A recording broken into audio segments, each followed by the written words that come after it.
सातारावरून आलेले ह्या पार्सलमध्ये काय काय आहे ना, चला दाखवते। सगळ्यात पहिल्यांदा तर हा मसाल्याचा डब्बा, जो की आमच्या घरचा मसाला आहे, तो भाजीला आपण वापरतो।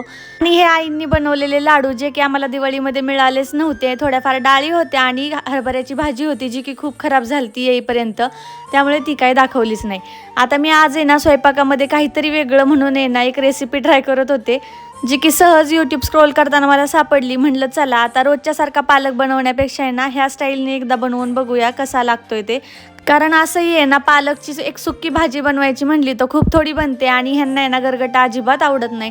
म्हणून म्हटलं चला हे राजस्थानी ढाबा स्टाईल काहीतरी वाटत होतं छान, म्हणून तेच बनवते। त्याच्यासाठी असा मोठा मोठाच पालक कापून घेतला। ही रेसिपी थोडीशी ना वेळ खाऊ होती, पण आहे ना खाल्ल्यानंतर आहे ना वर्थ इट। कारण आहे ना इतकी छान लागत होती ना। तर ह्याच्यामध्ये पहिल्यांदा तर बेसन जेव्हा मी टाकलं त्यावेळेला मला तर असं वाटलं की ते बेसनच बनलंय, आता काय करू, मी पिटल्यासारखं दिसत होतं ते। पण हळूहळू त्यामध्ये पाणी घालत घालत ते शिजवलं ना की ते व्यवस्थित होते। कन्सिस्टन्सी फक्त आहे ना त्याची थोडीशी पातळ ठेवायची, त्यानंतर त्यामध्ये पालक घालायचा आणि छान असं शिजू द्यायचं। थोडंसं पातळच ठेवायचं आहे, कारण आहे ना ते पूर्णपणे आटून जातं नंतर। आणि नंतर बघा अशी काहीतरी दिसत होती पालकची भाजी, आणि इतकी टेस्टी लागत होती ना, रोट्यांसोबत तर खूपच छान लागत होती। तुम्ही पण नक्की ट्राय करून बघा।